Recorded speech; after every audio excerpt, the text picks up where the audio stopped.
Welcome to Tartarian Tales 72, Confessions of the Englishman. So this is a connection from the same book as the Englishman and the Khan, or the Khan and the Englishman. And it's a continuation, but I want to read the appendix, because at the very end is kind of what helps relate to the entire rest of the book. And there's one other chapter I want to read, but this one has to come first. So it's a confession written by this priest.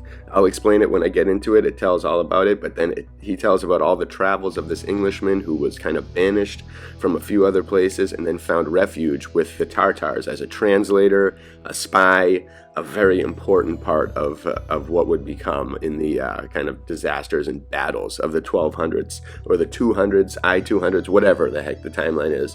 It is a pretty cool account. And it tells a lot, and it shows a lot of about how this guy traveled from city to city until he became part of the Tartars. And so it's very interesting. So I included a lot of pictures and different ruins from a lot of the towns that are mentioned in the text that I found online to just go with the story. And I want you to just, listen and just wonder. This is just such a crazy time. So much is unknown. So much of the information is one-sided that remains. So this is a kind of side that hasn't really been touched upon. This book is really cool. Gabrielle Ronay, great job. And so let's dive into it, because I'll chime in from time to time anyway. But the Englishman's Confession at the appendix of this book. An epistle written by one Ivo of Narbona unto the Archbishop of Bordeaux, containing the confession of an Englishman as touching the barbarous demeanor of the Tartars, which had lived long among them, recorded by Matthew Paris in the year of our Lord 1243, i243, whatever it is. So here we go. This is cool. It's a pretty short one, but I think you'll like it because it's very relevant to the entire book, which is, again, a very cool book. And it seems like it's been kind of lost or hidden or whatever, because I haven't heard anyone talk about it. And I think a lot of people back in the 70s were digging back into this as they were expanding their minds. They were realizing these things, and then it kind of dwindled down, and God knows how many methods they've used to suppress it, but they have. So here we go. Let's bring it back to light. To Gerald, by the grace of God, Archbishop of Bordeaux, Ivo, named from Narbonne, formerly the lowliest of his clerks, health and strength to render account of the talents entrusted to his care. I love the way they speak. The souls of reprobates engaged in terrestrial affairs do not regard the threatenings of divine justice, nor does terror find its way into their obstinate hearts until they are smitten with the sentence of awful damnation. For I wonder that, when so terrible an extermination threatens all Christians, such stubbornness should have universally seized on kings and other potentates of the earth, that you, who are said to have zeal for God, do not attempt to move the hearts of the obstinate by the weight of your influence, seeing that many wise people would abide by your authority and believe in your words. But experience alone shows what great danger threatens the Christians through the invasion of the Tartars. For, touching the cruelty and cunning of that people, calumny itself could not lie, and in briefly informing you of their wicked habits, I will recount nothing of which I hold either a doubt or mere opinion, but what I have with certainty proved and what I know. So that's him talking about no opinion in just what he knows. But this all kind of makes me wonder if, if the Tartars, if the Tartars were still in control now, or some force was, and then they just kind of convinced everyone that the others were in control while they were kind of in control. I don't know. Just a random thing. Just hit me, but probably nonsense. Here we go. I'm going to keep going. Having formerly been accused, as you know, by my rivals on account of heretical depravity in the presence of Robert of Curzon, the legate of the Roman court, from no scruple of conscience, but blushing at the baseness of the cause, I declined the judgment, and for this became still more an object of suspicion. When therefore I heard the threats of that man of authority, I fled from the face of the persecutor. Compelled after this to traverse many provinces, I uttered my complaint to the Tartarians who dwelt in the city of Como. How that, on account of their faith, which, as God is my witness, I had never learned or followed, I was now in exile from the sentences that had been pronounced against me. They were pleased at hearing this, and said that I was to be envied for having suffered persecution for righteousness' sake. I like that. I was entertained there among them 3 months in splendor, in voluptuousness, and every day listened in silence to the many errors, horrors, which they uttered against the apostolic faith. They so bound me to them by kindnesses that I promised from that time I would endeavor to persuade all Christians with whom I should have serious talk that no one could be saved by the faith of Peter, and would boldly persist in teaching this doctrine. When I had promised on my word of honor to do this, they began to disclose to me their secrets, and told me that from almost all the cities of Lombardy and some of Tuscany they had sent apt scholars to Paris, some to study the intricacies of logic, and others theological disquisitions, for the purpose of maintaining their own errors, and refuting the profession of the apostolic faith. For the same purpose also they send many merchants to the markets, to pervert rich laymen, their companions at table in their hosts, with whom they have an opportunity of conversing familiarly, and so, driving a double traffic, get into their own hands the money of others, and at the same time gather souls into the treasury of Antichrist. I at length obtained leave to depart from these. It's funny that they gather souls into the treasury of Antichrist. It's like that's constantly going on, trying to convince people, still to this day, trying to drive people away from God and the Creator and making them corrupt, and then it's almost like they win. It really is like the Imaginarium of Dr. Parnassus by Terry Gilliam and whatnot, where there's like a battle between these two guys and we're all just playing the game. Who's going to be evil, who's going to be convinced to be good, and we're just at the mercy of all this bombardment nonsense. But here we go. I at length obtained leave to depart from these apostate brethren, and was sent by them to Milan, to be there entertained by their fellow professors. In this manner I passed through all the cities of Lombardy on the banks of the Po, always residing among the Tartarians, and always at my departure receiving an introduction to others of the same sect.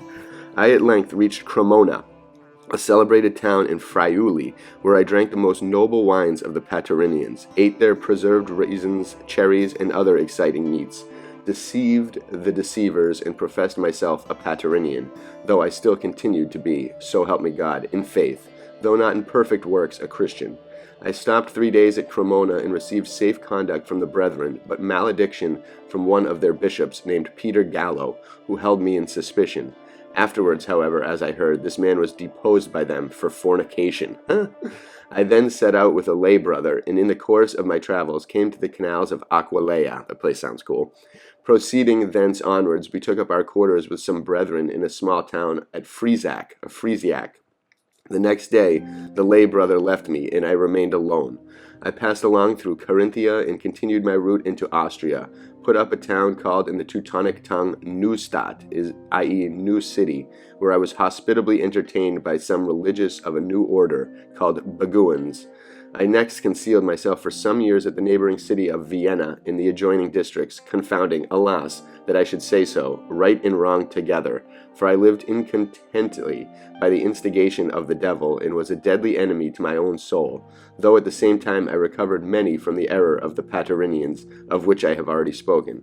In consequence of their heresy and many other sinful things arising among us Christians, the Lord has been roused to anger and become an angry devastator and most fearful avenger. This I say because a fierce race of inhuman beings, whose law is lawlessness, whose wrath is fury, the rod of God's anger, is passing through and dreadfully ravaging a wide tract of country, horribly exterminating with fire and sword everything that comes in their way. In the course of this very summer, these people, who are named Tartars, left Pannonia, which they had got by treachery, and with numberless thousands fiercely besieged the town above named, in which I perchance was then residing. There were no soldiers on our side in the town to oppose them, except 50 knights and 20 crossbowmen, whom the Duke had left in garrison. These, mounting on some neighboring promontories, saw the immense army that lay around them, and shuddered at the fierceness of those satellites of Antichrist. Miserable groans were now heard ascending to the Lord of the Christians from those who had been surprised in the neighboring province, and without distinction of rank, fortune, sex, or age, all perished alike, by different kinds of death. The Tartar chiefs, with the houndish cannibals, their followers, fed upon the flesh of their carcasses as if they had been bred, and left nothing but bones for the vultures. But, wonderful to tell, the vultures, hungry and ravenous, would not condescend to eat the remnants of flesh, if any by chance were left. Yikes. The old and ugly women were given to their dog-headed cannibals, anthropophagi, as they are called, to be their daily food, but those who were beautiful were saved alive, to be stifled and overwhelmed by the number of their ravishes, in spite of all their cries and lamentations.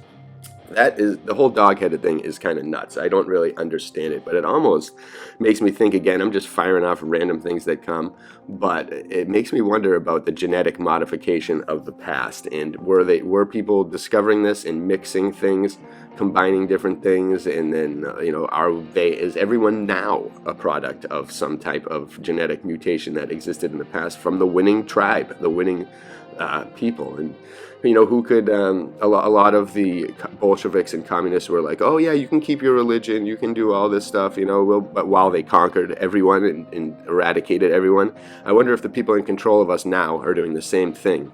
Oh, you guys can keep your freedom of religion, blah, blah, blah, we've controlled it, etc. And, you guys think the illusion of freedom is there, but actually we're pummeling you. And that kind of does seem like it's happening now with all the poisons and nonsense they're doing. But again, who knows? Just theory popping in there. No idea what the reality of this ultimate who runs our world, but it's interesting to wonder, because at these times it was kind of clear, but also, again, a total mystery. So let's keep going here. The old and ugly women were given to their dog-headed cannibal. Oh yeah, okay.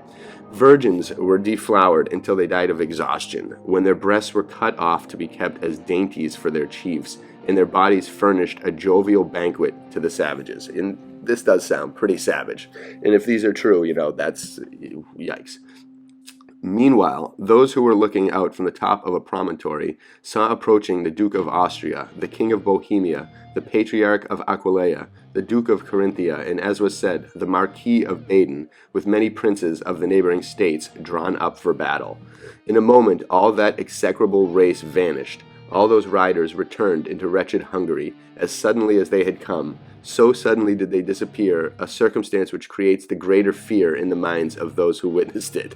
So that's not good. A bunch of people were coming, and then they saw what happened, and then they just left. It did not help. And again, you have to wonder if at these times, like now, the princes and royalty of all these people were perhaps in on it.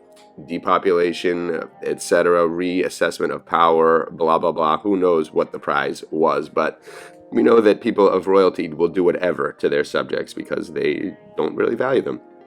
All right. The Prince of Dalmatia took prisoner 8 of the fugitives, one of whom was known by the Duke of Austria to be an Englishman, who for certain crimes had been banished forever from the kingdom of England. This man had twice come as an envoy and interpreter from the king of the Tartars to the king of Hungary, and plainly threatened and warned them of the evils which afterwards happened, unless he should give himself and his kingdom to be subject to the Tartars. So here's the Englishman. The princes persuaded him to speak the truth about the Tartars, and he, without hesitation, under every form of oath, made his statement so strongly that the devil himself might have been believed. First, he told about himself, that immediately after his banishment, that is, before he was 30 years old, he lost all he had in gambling in the city of Acre, and in the winter time had nothing but a shirt of sackcloth, shoes of ox's skin, and a cape made of horsehair. In this shameful state of want, and in an enfeebled state of body, with his hair cropped as if he were a buffoon, and uttering inarticulate cries like a dumb man, he passed over many countries and met with great kindness from his entertainers, wearing out his life somehow or other, though he daily, in the levity of his tongue and the foolishness of his heart, had wished himself at the devil. At length, from the excessive toil and continual change of air and diet, he was seized with a severe illness among the Chaldees, and become weary of his life. Not able to go farther or to go back, he stopped where he was, breathing with difficulty, and being somewhat acquainted with letters, he began to put down in writing the words which were there spoken, and afterwards pronounced them so correctly that he was taken for a native, and he learnt several languages with the same facility. The Tartars heard of him through their spies, and drew him over to their interest. When they had got an answer about their claim of subjugating the whole world, they bound him to be loyal in their service, by bestowing on him many gifts, for they were in much need of persons to be their interpreters. Concerning their manners and their superstitions, the disposition and dimensions of their persons, their country, and mode of fighting, he swore that they are greedy, passionate, deceitful, and merciless beyond all other men. The vigor and ferocity of the punishments which were inflicted on them by their chiefs is that which restrains them from quarrels or from mutually cheating and injuring one another. The founders of their tribes are called gods, and they celebrate their solemnities at certain seasons. They have many especial celebrations, but only 4 regular ones. They think that everything was made for them alone, and they think that there is no cruelty in practicing every kind of severity on those who rebel against them. They have hard and robust breasts, lean and pale faces, stiff high shoulders, and short distorted noses. Their chins are sharp and prominent, the upper jaw low and deep, the teeth long and few. Their eyebrows stretch from the hair to the nose. Their eyes are black and restless. Their countenance is long and grim. Their extremities bony and nervous. Their legs thick but short below the knee. In stature they are equal to us, for what they lose below the knee is made up for greater length of the upper parts. Their native country is that great waste, formerly a desert, lying beyond the Chaldees, from which they expelled the lions, bears, and other beasts, with their bows and other warlike weapons. Out of the tanned hides of these animals they made for themselves armor of a light description, but impenetrable. They have horses, not large but very strong, and that require little food, and they bind themselves firmly on their backs. They use darts, clubs, battle axes, and swords in battle, and fight bravely and unyieldingly. But their chief prerogative is their use of the bow, and their great skill in fighting. Their back armor is thin, that they may not be tempted to run away, and they never retreat from battle until they see the chief standard of their leader retreating. That's pretty cool. When vanquished, they never ask for mercy, and themselves never spare the vanquished. In the intention and fixed purpose of reducing all the world under their dominion, they all persist as one man, nor yet they can be reckoned at 1,000,000. Their satellites, in number 600,000, are sent forward to prepare quarters for the army, on fleet horses, and perform 3 days' journey in 1 night.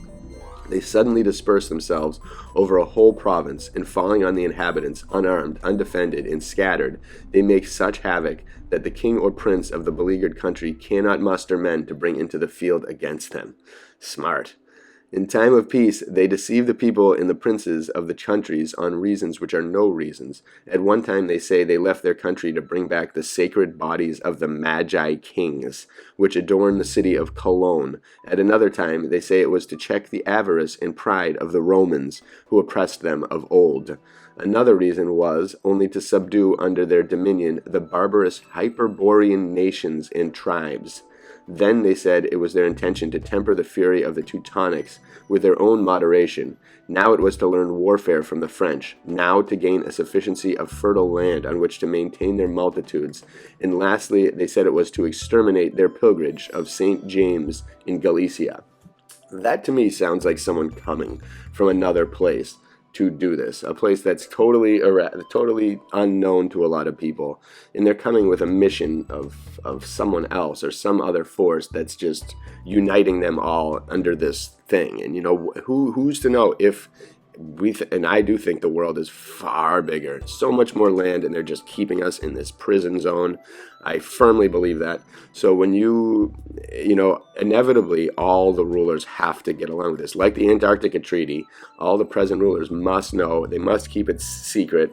And the ones that don't, I guess you can keep some small countries in the dust completely, but the bigger ones, they have their way of protecting it. They have their way of dealing with these things. Whether there's an entranceway that leads to the other realms that is being blocked, it's all under cahoots by someone. And these forces throughout time, like this, back in the day of these histories that we know nothing about, they could be from all over these places or have intentions that are far beyond anything we can even fathom from people outside. From like they could be looking at this land as the next area to conquer. Meanwhile, they've got billions of miles somewhere else, this civilization, but they keep it all hidden. So there's so many possibilities to all of this. And I, again, don't claim to know the truth, but I like when these stories trigger imaginative thoughts and different possibilities and potentials, because that's really a lot of the time all we have until we keep digging and find the ultimate truths in some books, in some library, Smithsonian or Vatican or somewhere. But again, keep theorizing. Who knows? Last page here, though. By these fictions, they prevailed on some simple kings to make a treaty with them and grant them a free passage through their territories.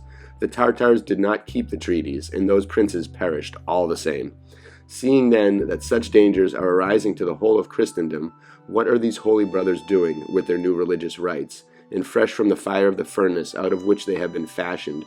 Who wish it to be believed that they alone have found out the way of perfection beyond all others? That's what I always say. By confession and other intimacies, they should gain the favor of the princes and nobles, and earnestly and importunately cry into their ears against the Tartars. They do badly, if they do not so cry. They do worse, if they only make pretenses, but worst of all, if they assist the enemy. What are the black and white friars doing, and the Norbertine canons, who wish to be thought dead unto the world? Why do they not preach a crusade against the Tartars, when they see all these perils approaching? Oh, the foolish counsel of kings, the supine silence of bishops and abbots, the unheard-of fury of the Tartar cruelties. 6 Christian kingdoms have already been destroyed, and the same fate hangs over the others, whilst the example of those who have perished does not serve as a warning to the survivors, but we neglect our worst enemies at home and attack those who are harmless beyond the sea. These reasons have led me, who owe to your fatherly care that I am what I am, to advise you in the Lord, that you should persuade the kings of France, England, and Spain, between you whom you hold a middle place, by every means in your power, to lay aside all their private quarrels, forever, or at least for a time, and hold wise and speedy counsel among themselves, how they may be able to safely to encounter so many thousands of such savages. For I call to witness the faith of Christ, in which I hope to be saved, that if all are united, they would crush those monsters, or singly will be crushed by them. Farewell. And so again, how true is that, and how relevant is it to today, when you can see the leaders of our countries just taking part in the destruction, almost guiding the destruction. But what they tell everyone is, oh no, be afraid of this, be so afraid of this, this person is purely evil, this person is Hitler, this person's trying to take over everything. Meanwhile, they're like, oh, what do you guys need to destroy these people? What do you want to take out my people? Okay, fine, like I'll do that, because they're all part of the same clique. And how long has this been going on? Has it been going on forever, like it seems? Because this same stuff that's happening now in these 1200s is happening now in a different way. And who is the ultimate ruler, the ultimate person controlling all this? We still have no idea. Could be anyone, but they always put out these names of these people, the Soros, the Gates, all these people. But I have a feeling, like a lot of other people too, the true people in charge of this will never be known to us. They are probably somewhere totally different, on an island, eradicated from Google Earth, beyond the poles, beyond wherever, just orchestrating this mess. And because to them it means nothing. Imagine if the world is billions and billions of miles bigger, flatter, longer, just more expansive than we think. This little part might mean nothing. This might be like the equivalent of like an abandoned city that just no one really cares about, or the equivalent of like a theme park to someone else in the grand scheme of things. We really don't know, but that's why the perspective and shape and structure of our universe is so important, because if we're on a sphere, we're confined and there's nothing we can do except escape, which is what they try to convince us, and which is just more proof that it's total bull. But if we have more and more stuff around us, then all of this makes a lot more sense, and all of it leads to some other ultimate truth about our reality that we just don't know yet, because it's been so hidden, so strategically silenced and eradicated, that it's just we're just kind of grabbing at straws here. And I admit that's what I'm doing, but it's how can we find out the truth? Is just when it's so stifled and so whatever, and it's been going on for so long. And I bet you 1,000 years before this a similar thing was happening. Although I do like to believe that at some point in time these wars and things were over, and there was a nice period of peace and creativity and inspiration and magic and spirituality and everything, giants all existing. And I still do think that happens beyond the poles. We just got to get there, because this place is getting a little stale and a little painful, and it's just got a negative force controlling it, which is nuts. And I think that a lot of us deserve a lot better, and it seems like so many people in history deserved a lot better. And no one deserves to be subjected to these insanities that are always always ruled and empowered and orchestrated by those in power and control. And who knows their origins again, but they stink most of the time. So we the people, again, have the power in numbers. we got to take it back. We got to fix this place. And one big part is just fixing the history, fixing the structure of our world. If we knew our true history and we knew our true structure, we would be energized and powered up to the point of no return, to the point where so many of our people in control would be terrified of us, because the fuel that would fire us would be divine, it would be ancient, and it would finally be real. Instead of manipulated things firing us all up every day whenever we turn on our computers, it would actually be something real, spiritual, divine, ancient, just purposeful. And it would be great. I'd love to see how all of us in this world would act after, from this TikTok, egocentric social media nonsense reality in present time period where just so many people are lost and just fear-based, and it's just a mess. I would love to see everybody unite under certain realizations and just become stronger and stronger, become a force that actually fixes this place and does so much good for all. Because if we know our history, we can figure out a lot more, and we can really figure out our place in it instead of where they want us to think our place is, which is meaningless, useless, and nothing. So we need to get the power of our divine essence and perfection back. So I hope we do, and I hope this story lends a little something to something. Who knows? Just another interesting little bit and gathering of facts showing a few different sides of things, but comparing the Englishmen and the Tartars, they have totally different worlds, it seems. And again, I don't know what's true. The cannibals, all this stuff it seems far-fetched, but it also doesn't, because, genetic modification is something I guarantee happened in the past, and we're probably sadly all a product of it. But who knows? I wonder who was the mastermind, the ultimate mastermind of that genetic experimenting in the past. Are all animals from that? Are all insects from that? Are all, who knows? I have no idea anymore. It's just all a jarbled mess of potential. But I hope we can see through it one day and level it out. Have a great one. I hope you all enjoyed this, and stay tuned for much more. Bless you all.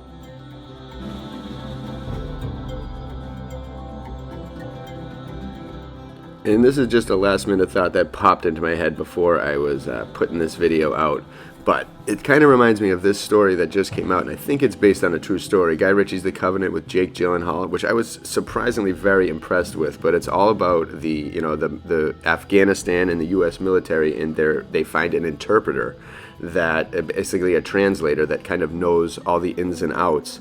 And you can almost kind of place it in the story of the Englishman in the Khan in some kind of way, but it's very fascinating how all of our militaries always have a very strong need for interpreters. They bribe them, they do whatever it takes, and it makes sense. But that's the same need that that the Tartars had. And is it for the same intention, the same method? Get in there and kind of destroy things. And a lot of stories have been coming out lately about all the destruction of ancient cities that the military took place in Iraq and all over the Middle East. So again, the true intentions of war and the true purpose of war remain a terrible, sinister mystery that needs to be resolved. Bless you all.